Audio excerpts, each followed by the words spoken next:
My friend loves Magic the Gathering. Well, I do like playing Magic, but the main thing I basically do when I'm not playing Magic is build decks. These cards that you were seeing just a minute ago is a deck I'm making at the moment. See, I mainly just deck build and then play a deck for like 2 to 3 weeks and then get bored of it and make a new one over and over, trying to find a deck that I don't get bored of within like 2 to 3 weeks so I don't have to keep building them, but I don't know if that's possible. I'm addicted to building decks.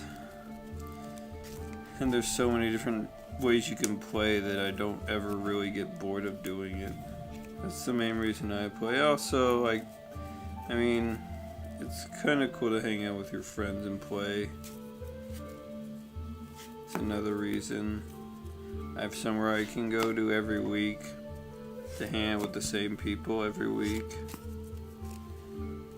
I don't have to worry about,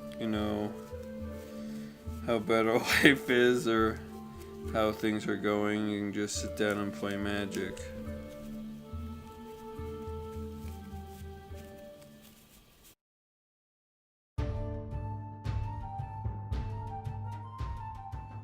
Magic the Gathering is a very confusing card game to me. So, in an attempt to learn how to play, I had my close friend Nicholas Proctor teach me how to play. Alright. Well.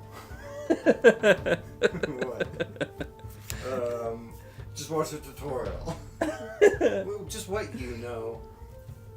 Well, if I'm explaining it to someone else, it's like, okay, lands let you play spells. The corresponding land is the corresponding color. So, like, mountain gives you red mana, swamp gives you black, forest gives you green, island gives you blue, and plains gets you white. Like, this card is 2 of any color, which means you can use anything in it, but it needs 1 mountain. And then you got a card like this, which is 1 of anything, so it doesn't matter what mana you spend to play it. And then you have a card like this that requires 2 white, which means you need 2 plains to play it, and then 2 of any other colors. And then you have like him, who's like 2 black and a white, so you need 2 swamps and a plains. When you start the game, you start with 4 cards in hand. And then if you want a mulligan, then you put them all back in the deck and you go down to 6, down to 5, 4, until you decide that you want to keep the hand.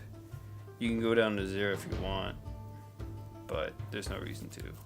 And as you mull down, your chances of winning go down as well. So you want to generally have lands in your hand so you can play stuff. Alright, so these are the different types of cards in Magic. You got lands that make mana, creatures who hit people for damage, instants and sorceries who are just like spells to interact with your opponent. Then you have artifacts and enchantments who do various different things. These both apparently draw cards. Whoa. Yeah, I don't really know what else to explain though. I explained the card types, how mana works. That's really it. I mean, it's pretty simple to start out with. Of course, you can go super in depth and then scare people on how in depth the game is. It's not that complicated.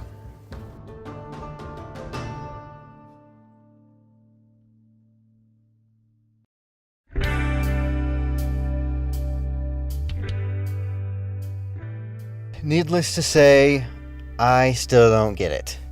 He's tried to teach me several times, and I just can't grasp this game. It's too vast and convoluted and confusing, and I'm going to be totally honest, I find it to be very boring.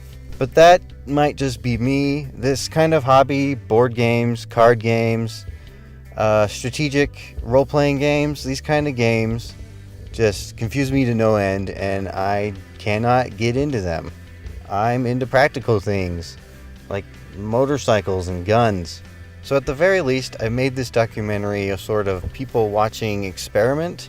If anything, I learned how to use my H5 zoom and my T6i Canon camera.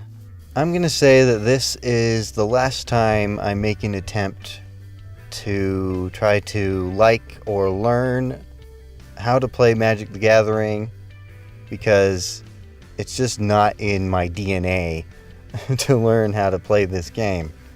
But I can say this, the people who play it are just people. they're good people. It's a hobby. I don't know what else to say about it, so this documentary is over. Cut.